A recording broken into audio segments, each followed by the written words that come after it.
Road നവീകരിക്കാൻ നടപടി. കിഴക്കേക്കല്ലട പഞ്ചായത്തിലെ മൂഴി മാർത്താണ്ഡപുരം റോഡാണ് നവീകരിക്കുന്നത്. ഇതിന്റെ ഭാഗമായി MLA ഉൾപ്പെടെ സ്ഥലം സന്ദർശിച്ചു. കിഴക്കേക്കല്ലട ഗ്രാമപഞ്ചായത്തിലെ മൂഴി മാർത്താണ്ഡപുരം റോഡാണ് നവീകരിക്കുന്നത്. ദീർഘനാളുകളായി റോഡ് നവീകരിക്കണമെന്ന ആവശ്യം വിവിധ കോണുകളിൽ നിന്നും ഉയരുന്നുണ്ടായിരുന്നു. റോഡ് നവീകരണത്തിന്റെ ഭാഗമായി ഉല്ലാസ് കോവൂർ MLA, ഗ്രാമപഞ്ചായത്ത് അംഗങ്ങൾ, ഉദ്യോഗസ്ഥർ എന്നിവർ സ്ഥലം സന്ദർശിച്ചു.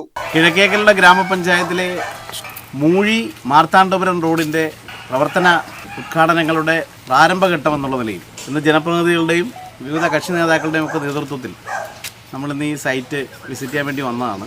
വളരെ സാധ്യതകളുള്ള ഒരു പ്രദേശവും ഒരു റൂട്ടുമാണിത്. നമുക്കറിയാം, അപാരമായ ടൂറിസം സാധ്യതകളുള്ള മൺട്രോത്തുരുത്തിലേക്ക് വളരെ ഈസിയസ്റ്റായി പ്രവേശിക്കാൻ കഴിയുന്ന ഒരു ബൈപ്പാസ് എന്ന് വേണമെങ്കിൽ നമുക്കിതിനെ റൂട്ട് ചെയ്യാം. പ്രധാനമായും ടൂറിസം സാധ്യതകളുടെ പുതിയ പതിപ്പ് എന്നുള്ള നിലയിൽ കല്ലടയാറിനെ, അഷ്ടമുടി കായലിനെ ചുറ്റിപ്പറ്റിയാണ് മൺട്രോത്തുരുത്തിൻ്റെ ടൂറിസം പോകുന്നതെങ്കിൽ കല്ലടയാറിനെ കൂടി ചേർത്ത് നിർത്തി ഒരു സെക്കൻഡ് ഫേസ് എന്നുള്ള രീതിയിൽ ഒരു ടൂറിസം സാധ്യത, എക്കോ ഫ്രണ്ട്ലി ആയിട്ടുള്ള ഒരു എക്കോ ടൂറിസത്തിൻ്റെ സാധ്യതകളായിരുന്ന ഒരു പുതിയ റൂട്ട്, വളരെ രസകരമായ, എപ്പോഴും നല്ല കാഴ്ചകളുള്ള, നല്ല കാറ്റുള്ള, നല്ല മനോഹാരിതയുള്ള ഒരു പ്രദേശത്തെ എങ്ങനെ മൺട്രോ ടൂറിസത്തിൻ്റെ സാധ്യതകളുമായി കൂട്ടിക്കെട്ടാം എന്ന ഒരു റൂട്ടാണ് ഈ റൂട്ട്.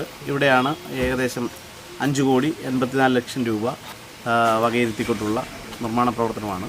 5,84,00,000 രൂപ വിനിയോഗിച്ച 3 കിലോമീറ്റർ ദൂരമാണ് റോഡ് സഞ്ചാരയോഗ്യമാക്കുന്നത്. News bureau, Sasthamkotta.